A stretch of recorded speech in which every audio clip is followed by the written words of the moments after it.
আগে যা সিট পেয়েছিল তার থেকে তলানিতে নামবে।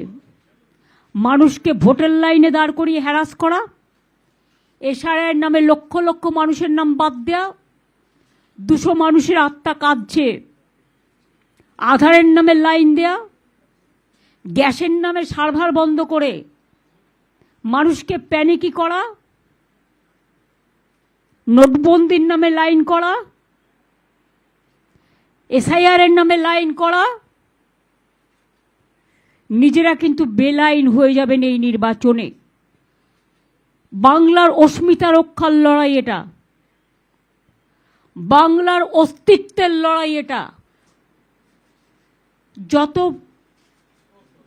সংগঠন আছেন, ক্লাব থেকে শুরু করে, সাংস্কৃতিক সংগঠন থেকে শুরু করে, সামাজিক সংগঠন থেকে শুরু করে, সংবাদ মাধ্যম থেকে শুরু করে, আমাদের সাম্প্রদায়িক সম্প্রীতির সমস্ত সমাজের সকলকে স্মরণ করে রামকৃষ্ণ পরমহংসদেব, স্বামী বিবেকানন্দ, নেতাজি সুভাষচন্দ্র বোস,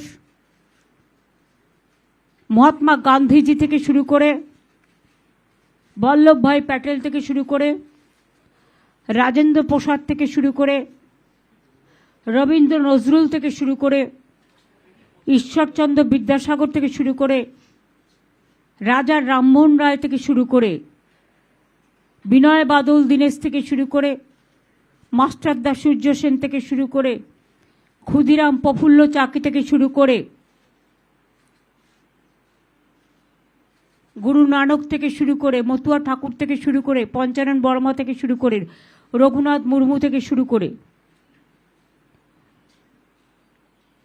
আমি সকল সমাজের সকলকে আমাদের অল ইন্ডিয়া তৃণমূল কংগ্রেসের পক্ষ থেকে, জোড়াফুল চিহ্নের পক্ষ থেকে, যেটা আমি পড়ে আছি, এটাই আমাদের পার্টির চিহ্ন এবং এটা মানে হচ্ছে ভিক্টরি।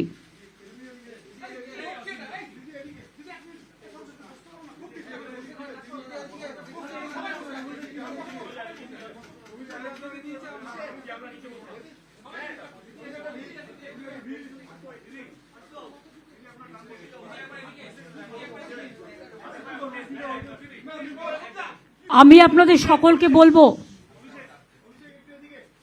মা মাটি মানুষকে, বাংলার মাটিকে, বাংলার সংস্কৃতিকে, বাংলার অস্মিতাকে সমস্ত সমাজ, সমস্ত জাতি, সমস্ত ধর্ম, সমস্ত বর্ণ, সমস্ত জগৎ সকলকে সম্মান জানিয়ে, শুভনন্দন জানিয়ে আমরা আমাদের কর্মসূচি, আজকে আমাদের 294টা কেন্দ্রের বিধানসভার প্রার্থী লিস্ট, তৃণমূল কংগ্রেসের জোড়াফুলের লিস্ট আমরা অল ইন্ডিয়া তৃণমূল কংগ্রেসের ঘোষণা করতে যাচ্ছি।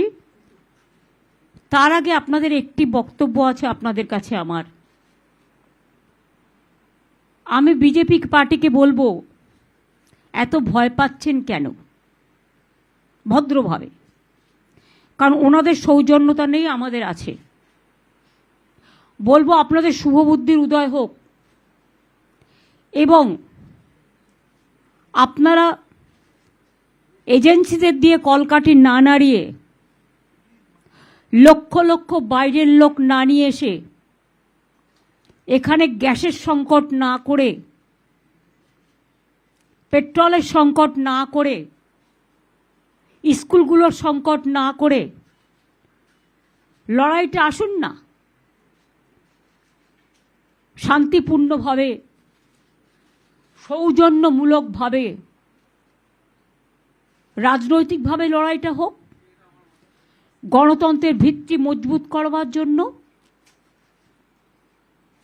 আর বিজেপির কমিশনকে বলবো, ক্ষমা করবেন, ব্রিলিয়ান্ট খেলা খেলছেন। নোটিফিকেশন হলো না এখনো ইলেকশনের, তার মধ্যে চিফ সেক্রেটারি থেকে শুরু করে, হোম সেক্রেটারি থেকে শুরু করে, ডিজি থেকে শুরু করে, এডিজি ল অ্যান্ড অর্ডার থেকে শুরু করে, সিপি থেকে শুরু করে সমস্ত কমিশনার থেকে শুরু করে এসপি থেকে শুরু করে সব চেঞ্জ করে দিলেন। তা খেলাটা বিজেপির কথায় মেঘের আড়াল থেকে কেন খেলছেন? সরাসরি খেলুন, দরকার হলে প্রচারে নামুন। সব আইনই যখন ভঙ্গ করেছেন, সব বিধি যখন ভঙ্গ করছেন, তখন সরাসরি প্রচারে নেমে মঞ্চ করে মিটিংটাও করুন। এবং আমি হাসি মুখে বলতে চাই, যা ইচ্ছে করতে পারেন। আপনাদের অনেক পরিকল্পনা, অনেক চক্রান্ত আছেন, কিন্তু তাও মনে রাখবেন, সব অফিসারই আমাদের অফিসার, যারা বাংলায় কাজ করে। ইলেকশন ডিক্লেয়ার হলেও ইলেক্টেড গভর্নমেন্ট কিন্তু থাকে, এবং আগামী দিনেও বিজেপির কোনো সম্ভাবনাই নেই। আগে যা সিট পেয়েছিল তার থেকে তলানিতে নামবে। মানুষকে ভোটের লাইনে দাঁড় করিয়ে হ্যারাস করা, এসআইআর নামে লক্ষ লক্ষ মানুষের নাম বাদ দেওয়া, 200 মানুষের আত্মা কাঁদছে, আধারের নামে লাইন দেয়া, গ্যাসের নামে সার্ভার বন্ধ করে মানুষকে প্যানিকি করা, নোটবন্দির নামে লাইন করা, এসআইআর এর নামে লাইন করা। নিজেরা কিন্তু বেলাইন হয়ে যাবেন এই নির্বাচনে।